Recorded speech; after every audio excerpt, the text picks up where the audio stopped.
The first time I heard the guttural growl of ATV engines ripping through the back 40, I thought it was some lost tourists.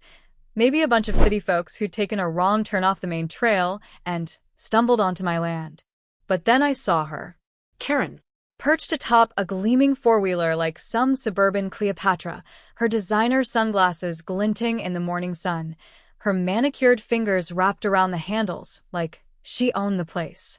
And behind her, a convoy of equally clueless weekend warriors, their laughter cutting through the quiet like a chainsaw through butter. I dropped my coffee mug right there in the dirt. This was bold. This was next-level entitlement. And this was war. I marched toward them, my boots kicking up dust, my blood pressure doing somersaults. Karen didn't even have the decency to look guilty. Instead, she revved the engine, like some kind of power move, and flashed me a smile so fake it could have been sold at Walmart. "Hey there, neighbor," she chirped, as if we were old pals. "Mind if we cut through? The HOA trail's all muddy after the rain." The nerve. The absolute audacity. I could have choked on my own rage. "Mind," I spat. "Lady, you're already cutting through. On private property." She blinked, slow and unbothered, like I just told her the sky was blue. "Oh, don't be so dramatic," she sighed, waving a hand like she was shooing a fly. "It's just dirt. We're not hurting anything." Not hurting anything? My jaw clenched so tight I could have cracked a walnut. The ruts their tires left would take weeks to smooth out. My cattle were spooked, milling at the far end of the pasture like they'd seen the devil himself. And the noise, God, the noise was like a jackhammer to my sanity. But Karen was already shifting gears, her posse giggling behind her. "We'll be out of your hair in 10 minutes, she called over her shoulder, as if that made it okay. As if permission was something she could retroactively grant herself. I stood there, fists balled, watching them tear across my land like it was their personal playground. And that's when I knew Karen didn't need a warning. She needed a lesson. One she wouldn't forget. One that'd stick to her like the stench of a pigsty in July. Oh, this wasn't over. Not by a long shot. The first time I heard the guttural growl of ATV engines ripping through the back 40, I thought it was some lost tourists. Maybe a bunch of city folks who'd taken a wrong turn off the main trail and stumbled onto my land. But then I saw her. Karen. Perched atop a gleaming four-wheeler like some suburban Cleopatra, her designer sunglasses glinting in the morning sun, her manicured fingers wrapped around the handles like she owned the place. And behind her, a convoy of equally clueless weekend warriors, their laughter cutting through the quiet like a chainsaw through butter. I dropped my coffee mug right there in the dirt. This was bold. This was next-level entitlement. And this was war. I marched toward them, my boots kicking up dust, my blood pressure doing somersaults. Karen didn't even have the decency to look guilty. Instead, she revved the engine, like some kind of power move, and flashed me a smile so fake it could have been sold at Walmart. "Hey there, neighbor," she chirped, as if we were old pals. "Mind if we cut through? The HOA trail's all muddy after the rain." The nerve. The absolute audacity. I could have choked on my own rage. "Mind," I spat. "Lady, you're already cutting through. On private property." She blinked, slow and unbothered, like I just told her the sky was blue. "Oh, don't be so dramatic," she sighed, waving a hand like she was shooing a fly. "It's just dirt. We're not hurting anything." Not hurting anything? My jaw clenched so tight I could have cracked a walnut. The ruts their tires left would take weeks to smooth out. My cattle were spooked, milling at the far end of the pasture like they'd seen the devil himself. And the noise, God, the noise was like a jackhammer to my sanity. But Karen was already shifting gears, her posse giggling behind her. "We'll be out of your hair in 10 minutes, she called over her shoulder, as if that made it okay. As if permission was something she could retroactively grant herself. I stood there, fists balled, watching them tear across my land like it was their personal playground. And that's when I knew Karen didn't need a warning. She needed a lesson. One she wouldn't forget. One that'd stick to her like the stench of a pigsty in July. Oh, this wasn't over. Not by a long shot. You'd think after getting caught red-handed tearing up my land, Karen would have slunk back to her McMansion with at least a shred of shame. But no, this woman had the audacity to flip the script like some kind of suburban Houdini. 2 days after the ATV incident, I got a certified letter from the HOA. Not a warning to her about trespassing, oh no, a complaint against me for creating a hostile environment. I actually laughed out loud when I read it, a bitter, disbelieving sound that scared my dog off the porch. According to Karen's twisted version of events, I was the aggressor. Apparently, my threatening demeanor and unreasonable refusal to share community resources had left her feeling unsafe. Unfreaking believable. The letter demanded I attend a hearing to resolve the matter amicably, or face potential fines for disrupting neighborhood harmony. That's when I knew Karen wasn't just entitled. She was a full-blown chess player in this game of suburban warfare, and she'd just made her opening move. I showed up to that HOA meeting armed with security footage, property maps, and the kind of simmering rage that makes your eye twitch. The boardroom smelled like stale coffee and cheap perfume, and there sat Karen at the center of it all, holding court like Queen Bee in a pastel pantsuit. She'd brought reinforcements, 3 other women who kept nodding sympathetically every time she dabbed at her dry eyes with a tissue. "I just don't understand why he has to be so territorial," she sniffed, voice trembling with practiced vulnerability. "We're all neighbors here. Shouldn't we share God's green earth?" The board members, a mix of retired busybodies and wannabe politicians, leaned forward like she was preaching gospel. That's when I slammed my folder down on the table hard enough to make the water glasses jump. "Let me get this straight," I said, my voice dangerously calm. "She trespasses, destroys my property, then runs to you playing victim, and you're actually entertaining this?" The room went dead silent.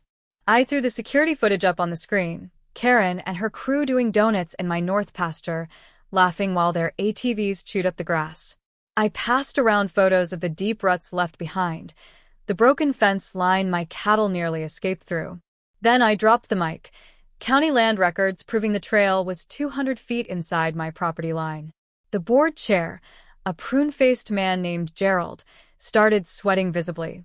"Well, technically," he stammered, "the HOA bylaws do encourage goodwill among neighbors." That's when Karen pulled her masterstroke. With tears shimmering like she'd won an Oscar, she whispered, "I just wanted the kids to have somewhere to ride. It's so hard finding safe spaces these days." Boom. 3 board members melted on the spot. Never mind that Karen's kids were grown-ass adults with trust funds. The room erupted into murmurs about compromise and community spirit. I realized then that logic wouldn't win this battle. Karen had weaponized her privilege too well. So I did the only thing left. I played my trump card. "Fine," I said, standing so suddenly my chair screeched.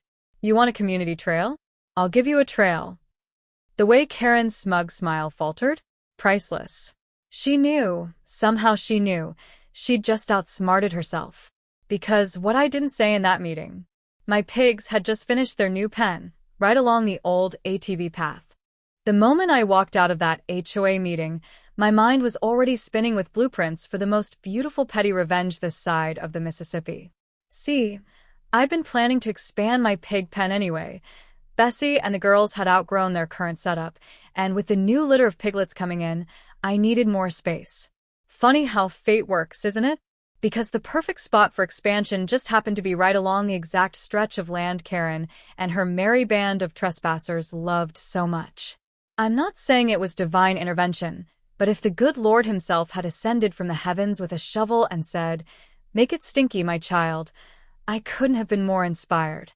First things first, I needed to make this look legit. No half-hearted mud puddle would do. This needed to be a masterpiece of porcine real estate. I called up my buddy Dave, who owed me a favor after that incident with his runaway bull last spring, and within hours we were out there with post-hole diggers and a truckload of hog wire. "You're really gonna do this, huh?" Dave asked, wiping sweat off his brow as we sunk the first post. I just grinned and tossed him another beer. "Dave, my man, this isn't just fencing. This is performance art. We worked from dawn till dusk, shifting the boundary lines just enough that the old ATV trail now cut straight through the heart of the new pig territory. I even added some special touches. A nice deep wallow where the trail used to be the flattest, perfect for maximum splash potential, and a feeding trough positioned strategically where riders would have to slow down to navigate around it. The piece de resistance? A brand new sign at the property line that read, "Trespassers will be pig food," in cheerful red letters. Subtlety is for people who don't have to clean mud out of their boot treads. By day 3, the transformation was complete. The pigs, bless their filthy little hearts, had already taken to their new digs with gusto. Bessie, my 400-pound Berkshire queen, had claimed the wallow like it was her personal spa, while the younger hogs turned the approach path into a minefield of hoof prints and other organic decorations. The smell? Let's just say it hit you like a freight train carrying a cargo of rotten eggs and regret. It was perfect. All I had to do now was wait. And oh, how sweet that waiting was. Every morning I'd sip my coffee on the porch, eyes glued to the trailhead like a kid counting down to Christmas. Then, on the 5th day, I heard it, the distant whine of engines, the crunch of gravel under tires, and, glory hallelujah, Karen's distinctive cackle cutting through the morning air. Showtime. I'll admit, I almost felt bad when I saw them round the bend. Almost. There were 6 of them this time, Karen in the lead, of course, followed by what I can only describe as her step-forward wives' ATV brigade. They didn't even slow down at the property line, just blasted right past my new sign like it was part of the scenery. Karen actually waved at me as they passed the house, her grin wide and shameless. That's when the first rider hit the wallow. The sound was something between a scream and a trombone fart as his ATV plowed into 2 feet of liquefied pig bliss, sending up a brown geyser that rained down on the entire group. Karen's pristine white riding jacket became abstract art in real time. The pigs, startled by the commotion, went into full chaos mode, squealing, charging, slipping, and sliding in the mud like furry little wrecking balls. One particularly bold hog named Truffles took a liking to Karen's shiny bumper, gnawing on it with the enthusiasm of a toddler with a new teething toy. The best part? I had it all on camera. Every glorious second, from the initial splash to Karen's shoe getting suctioned off in the muck as she tried to flee. I may have overdone it with the zoom-ins on her face, a palette of emotions ranging from shock to disgust to sheer existential despair. But hey, revenge is a dish best served with high-definition playback. By the time they'd limped back to the trailhead, their machines coughing mud from their exhaust pipes, I was leaning on the fence with my most innocent expression. "Y'all all right?" I called out. "Looks like you took a wrong turn somewhere." Karen didn't even look back, just held up a middle finger slick with pig slobber as her crew sputtered away. And that's when I knew, no HOA hearing, no fine, no amount of fake tears could undo this. Some lessons need to be felt to be learned. And buddy, with the way that stench clung to everything, Karen would be feeling this one for weeks. The stench of victory hung in the air for days, literally. You could track Karen's movements around town just by following the faint aroma of eau de pigsty that clung to her like a bad decision. I heard from the cashier at the Piggly Wiggly that she'd abandoned a full cart of groceries when someone in the dairy aisle gagged and loudly asked, "What died?" But the real fireworks started when Karen, still reeking of humiliation and hog wallow, marched into the next HOA meeting with a vengeance that could have powered a small city. This time, she wasn't playing the delicate victim. Oh no. This was full-blown Karen unleashed, eyes wild, voice shrill enough to shatter glass, and a PowerPoint presentation titled "Agricultural Terrorism in Our Backyards" that she'd clearly stayed up all night making. The first slide was a close-up of her ruined $1,500 riding boots caked in what I can only describe as mud plus. "This," she hissed, jabbing a manicured finger at the screen, "is what happens when we allow livestock vigilantes to run amok." The room, packed with curious neighbors who'd somehow gotten wind of the drama, erupted in a mix of gasps and poorly suppressed snickers. I sat in the back, arms crossed, letting her dig her own grave. And dig she did. For 20 straight minutes, Karen ranted about biological hazards, and emotional distress, even waiving a doctor's note claiming she developed PTSD from the traumatic porcine encounter. I later found out the doctor was her yoga instructor's life coach. But her fatal mistake? When she demanded the HOA force me to remove my pigs entirely because they posed a clear and present danger to community values. That's when Old Man Henderson, a retired farmer who'd been silent through 12 years of HOA meetings, suddenly spoke up. "Karen," he drawled, squinting at her like she'd grown a second head. "You do realize this is rural America, right? Them pigs were there for your McMansion's foundation dried." The room went dead silent. Then, like a dam breaking, the backlash hit. Turns out, while Karen had been busy playing suburban royalty, she'd pissed off more people than just me. The Thompson kids admitted they'd been filming her ATV gang tearing up everyone's flower beds for months. The Lopez family brought receipts showing she'd reported their too cultural Dia de los Muertos decorations last fall. Even the HOA board members exchanged looks that said, "Oh crap, we backed the wrong horse." But the coup de grace? When shy, homeschooled Emily Johnson, the 4-H kid who helped me with the pigs, stood up trembling but determined. "Ma'am," she whispered into the microphone, then gained steam, "your ATVs killed my rabbit last month. You ran right over his hutch and never even stopped." The room exploded. Karen's face did this fantastic melt from outrage to panic, like a snowman realizing it's July. By meeting's end, the board wasn't discussing my fines. They were voting on a new rule banning unpermitted ATV use with actual consequences. And Karen? She left through the side door mid-vote, her designer bag clutched to her chest like a shield, the once mighty queen dethroned by the very peasants she'd ignored. The fallout was delicious. Her friends dropped her faster than a hot potato at a vegan potluck. The local Facebook group became a shrine to pig memes, #HogJustice. And me? I became something of a folk hero, the guy who'd done what half the neighborhood had fantasized about for years. Folks started buying my free-range eggs just to hear the full story. But the sweetest moment came a week later, when I found a single, mud-caked riding glove nailed to my barn door like some backwoods trophy. No note. None needed. The message was clear. The war was over. And the pigs? They'd won. Just when I thought the saga was over, when the memes had faded and Karen's name had become shorthand for "don't be that guy" at neighborhood barbecues, fate decided to drop one last act on us like a piano in a cartoon. It started with a certified letter from a law firm. Not a local ambulance chaser either, but one of those sleek downtown outfits with a name like Winthrop, Steele, and Getting Rich. My hands actually shook opening it. Had Karen really lawyered up over pig mud? But the letter wasn't a lawsuit. Oh no.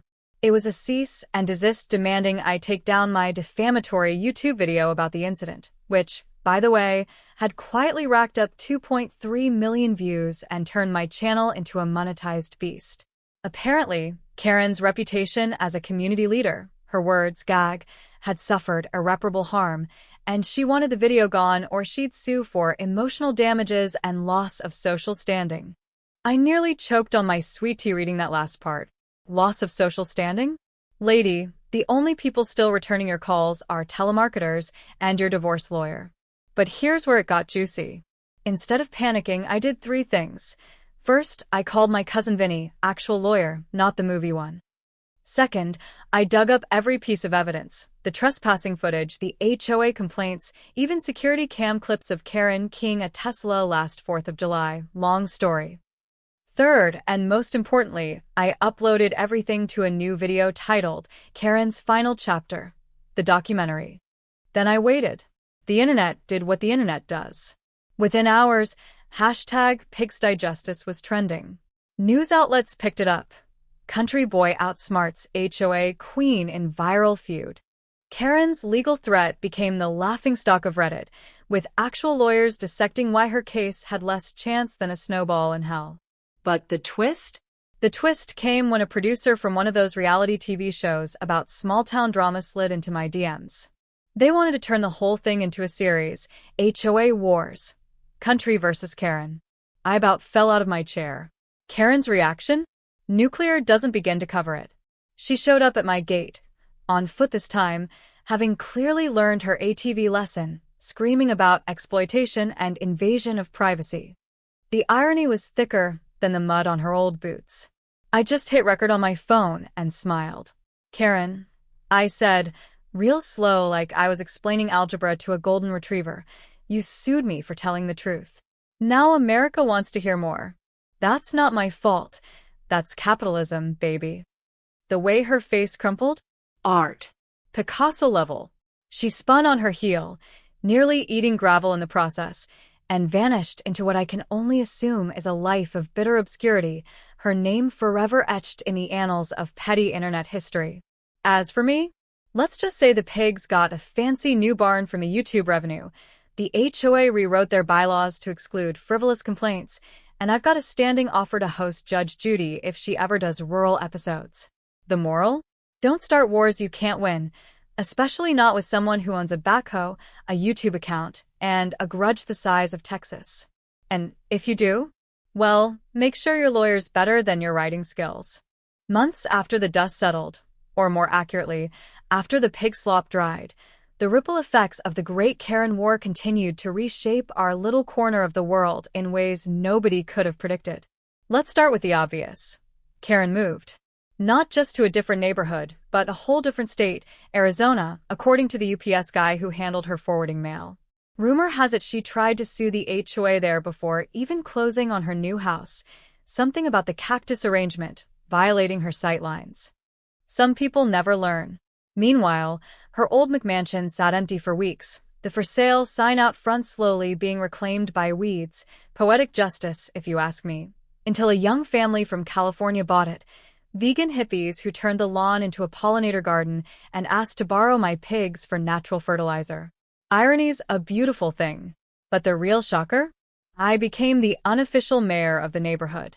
Not officially, of course, but try telling that to the folks who started showing up at my gate with casseroles and zoning disputes. The HOA board, now mostly made up of sensible folks who'd survived Karen's reign, actually apologized and rewrote the bylaws to exclude frivolous complaints, aka the Karen Clause. They even approved my proposal to turn part of the old ATV trail into a community petting zoo, complete with Bessie the pig as star attraction. The kids love her. The YouTube channel? Exploded. Turns out, people can't get enough of small-town justice served with a side of sass. I hired Emily, the 4-H kid whose rabbit Karen killed, to help run it. She's got a killer eye for editing and way more patience for fan mail than I do. We even got sponsored by a tractor company. Me. A guy who once got kicked out of Tractor Supply for arguing about hog feed prices. As for the pigs, living their best lives.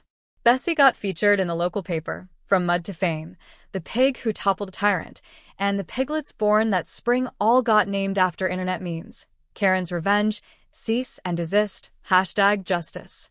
They're basically local celebrities, with tourists stopping by for selfies. And that reality TV offer?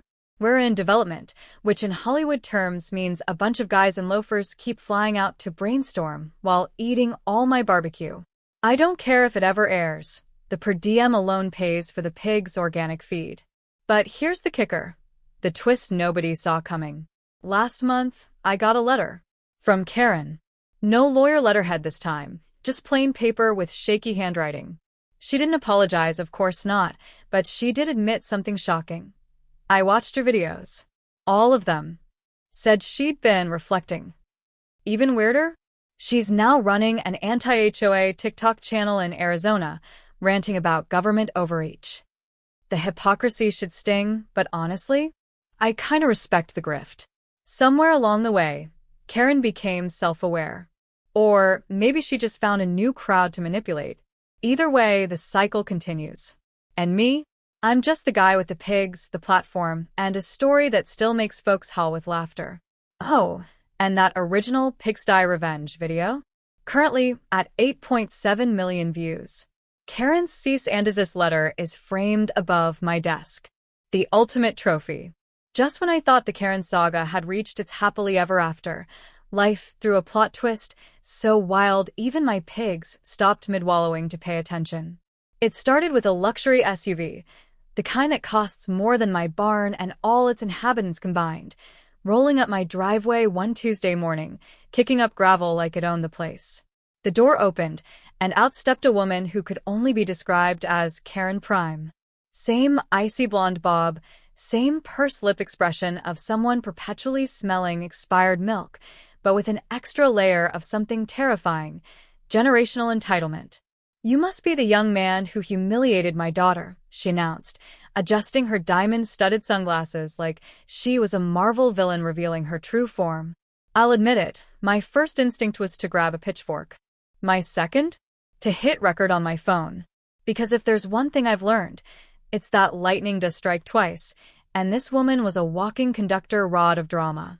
Turns out, Karen's mom, let's call her Diane because that's the name she snarled when I asked, was a retired corporate lawyer from Connecticut with a vendetta and time on her hands. She'd flown in specifically to audit the situation after Karen's mental breakdown, her words, over the pigsty incident. And by audit, she meant storming into the HOA office demanding all records of my violations, interrogating my neighbors about my character, and even filing a FOIA request for my property taxes. The woman treated suburban warfare like a Fortune 500 merger. But here's where it got interesting. Diane severely underestimated small-town solidarity. The more she pushed, the more the community rallied. Old man Henderson forgot how to work the copier when she asked for HOA minutes. The Thompson teens accidentally directed her to a feral cat colony instead of my house, and the local diner served her decaf for a week before she caught on. The showdown came at the next HOA meeting, packed to the fire code limit with folks who'd come for the show. Diane strode in with a leather-bound portfolio and a PowerPoint titled Systemic Accountability Failures. She clicked to the first slide, a pixelated screenshot of my YouTube thumbnail circled in red. "This," she declared, "is cyberbullying masquerading as entertainment." The room erupted. Before I could even respond, Emily, now my fiery 17-year-old production assistant, stood up shaking but determined. "Ma'am," she said, voice steadying, "your daughter killed my rabbit." The gasp from the crowd could have powered a wind turbine. Diane blinked, thrown off script for the first time in her life. Then came the coup de grace. Bessie the pig's new fan club, a group of kindergartners who'd visited the petting zoo, presented Diane with a handmade piggy appreciation certificate covered in glitter. "Bessie's nice," one tiny girl insisted, shoving it into Diane's manicure hands. The room held its breath as corporate lawyer Diane, destroyer of boardrooms, stared down at a glue-stick masterpiece signed by 20 sticky fingers. Something in her face twitched, and that's when the miracle happened. Diane laughed. Not a polite chuckle, but a full-bodied, snorting guffaw that made her pearls shake. "Oh, for God's sake," she muttered, tossing her presentation aside. "I told Karen not to buy property near livestock." Turns out, Diane had been against Karen's move to the sticks from day one. She'd only come to fix things out of motherly obligation, but even she couldn't deny the poetic justice of it all. By meeting's end, she'd bought everyone drinks at the VFW hall and, get this, subscribe to my channel. "Someone's got to keep you out of legal trouble," she said, handing me her card with free consultation scribbled on the back. The epilogue? Diane now comments on every video. As a legal professional, I must advise, hilarious. Karen's anti-HOA TikTok mysteriously got a surge of subscribers from Connecticut IP addresses. And me? I've got a new segment called Karen Court, where Diane and I roast ridiculous HOA complaints sent by viewers.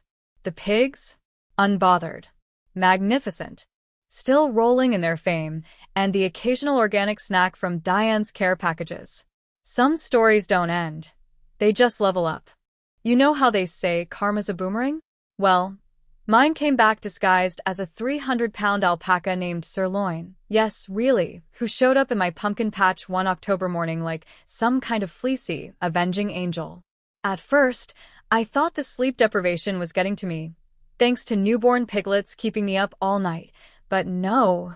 There he stood, munching on my prize-winning Atlantic giants with the casual arrogance of a creature who knew exactly how much trouble he was worth.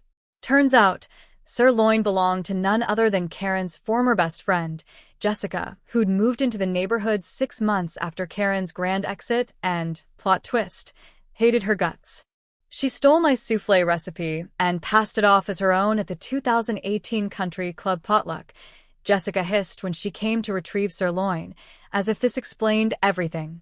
And thus began the weirdest feud in our neighborhood's history. Not man versus Karen, not even pig versus ATV, but alpaca versus the ghosts of pettiness past. Sirloin wasn't just any alpaca, he was a trained therapy animal with a TikTok following bigger than mine, which, okay, hurt a little. Jessica, in a move that proved the apple didn't fall far from the drama tree, had been strategically bringing him to HOA meetings to calm tensions, except Sirloin had two settings: Zen meditation guide and chaos incarnate. One minute, he'd be letting toddlers braid his fur. The next, he'd be spitting directly into the board president's coffee. Jessica always acted shocked, but the glint in her eye screamed, "I know exactly what I'm doing." When the HOA tried to ban livestock from meetings, Jessica pulled out a 27-page ADA loophole and a note from Sirloin's emotional support human, her words. The board folded faster than a cheap lawn chair. But the real fireworks started when Sirloin somehow got loose every time Jessica had a grievance, which, coincidentally, always aligned with my vendettas. Rude new neighbor blocking my tractor with his Tesla? Sirloin took a mud bath against the driver's side door. City council trying to restrict farm stands? Sirloin accidentally trampled their petition table at the farmer's market. And when Diane, yes, that Diane, came to visit and made an offhand comment about alpacas being glorified lawn ornaments, Sirloin waited until her rental car was just out of warranty, then sat on the hood. The dent perfectly matched his fuzzy butt. Jessica swore it was an accident. The security footage, which I may have set to mission, impossible music before uploading, suggested otherwise. The climax came at Halloween, when Sirloin, dressed as a very unconvincing unicorn, led a parade of neighborhood kids past the house of the new HOA president, a Karen Light named Brenda who hated fun. What happened next lives in infamy. Whether it was the sugar rush or divine intervention, Sirloin broke formation, charged Brenda's pristine no trespassing, lined yard, and, in front of 40 witnesses, took a dump directly on her for $100, her scream, inflatable black cat. The video went viral before the alpaca even ambled back to the parade. Brenda tried to press charges. The police laughed. And Jessica? She handed out alpaca-shaped cookies at the next meeting, while Sirloin stared Brenda down with the smugness of a creature who'd won at life. In the end, Brenda resigned, for personal reasons. The HOA officially banned itself from regulating therapy animals, and I gained a chaotic ally in Jessica, who, it turns out, had been plotting against Karen years before I showed up. "You were just my pawn," she joked over cider in my barn. I didn't even care. Because Sirloin? He befriended Bessie. They now share a pasture, a TikTok account, at Alpaca Pig Pals, and what I suspect is an unspoken pact to keep this town just weird enough to scare off the next Karen. Some legacies aren't about revenge. They're about the friends and unstable livestock we make along the way. It all started with a bet. A stupid, glorious bet made at 2 a.m. after one too many homemade apple ciders with Jessica. The kind of bet that sounds brilliant when you're tipsy and terrifying when you're sober. "I'll bet you $50 and a bale of hay," Jessica slurred, pointing at Bessie snoring in the corner, "that my alpaca can outmaneuver your pig in an obstacle course." Now, any sensible person would have laughed it off. But between the cider fumes and Sirloin staring at me with those creepy, knowing eyes, I heard myself say, "Only if we add moving vehicles." That's how we found ourselves at dawn in Old Man Henderson's hayfield, jury-rigging a stolen golf cart, borrowed indefinitely from the HOA's community use shed, into the world's sketchiest livestock agility course, complete with a kiddie pool full of molasses as the finish line. What could go wrong? Everything. Everything could go wrong. Sirloin took to the golf cart like he was born to drive, which, given his previous antics, maybe he was. He hopped onto the seat like a fuzzy NASCAR pro, gripping the wheel with his weird alpaca lips while Jessica duct-taped a carrot to the gas pedal. Bessie, meanwhile, needed convincing. It took 3 buckets of slop and me strapping a GoPro to her head for first pig POV footage before she lumbered aboard. The rules were simple. Navigate the hay bales, don't flip the cart, and for the love of God, don't alert the neighbors. We forgot one tiny detail. Alpacas and pigs don't understand reverse. The second Jessica yelled go, Sirloin stomped on the carrot, sending the golf cart lurching forward like a drunk bumper car. Bessie, startled but ever the professional, responded by sitting directly on the horn, which let out a pathetic meep that somehow summoned every dog in a 3-mile radius. What followed was pure chaos. Sirloin zigzagging through the course like he was in Mad Max, Bessie's jowls flapping in the wind like pink flags of defiance, and the cart's battery dying spectacularly halfway through the molasses pool, leaving them stranded in a sticky, squealing mess. That's when the cops showed up. Not because of the noise, oh no. Because Brenda, yes, that Brenda, had been patrolling for code violations and caught the whole thing on her Ring camera. Her 911 call, later obtained via FOIA request, is a masterpiece of Karenary. There's a farm animal joyride in progress, and I think they're under the influence. Officer Jenkins, who'd responded to the original pigsty incident, took one look at the scene. Jessica and me covered in molasses trying to push a golf cart with a pig and alpaca still aboard, Sirloin now chewing on Brenda's phone cord, and sighed so deep I felt it in my soul. Y'all got 5 minutes to disappear before I have to ask questions. We made it 4. The fallout was legendary. Brenda tried to get us banned from the annual fall festival, but the committee voted us in as entertainment. Extreme Livestock Golf Cart Demolition Derby sold out in minutes. The HOA demanded we return the golf cart. Eventually, we added alpaca-sized seatbelts first. And the video? Oh, the video, set to yakety sax, became my most viewed upload ever. Even Diane sent a congratulatory email. For the record, this constitutes attractive nuisance. Also, bravo. But the real victory? Brenda moving last month. The for sale sign said quiet neighborhood. The Zillow listing conveniently left out the part about warring livestock. And Bessie and Sirloin? They're now a package deal for birthday parties. Turns out, revenge tastes best when it's served with molasses and a side of alpaca side-eye.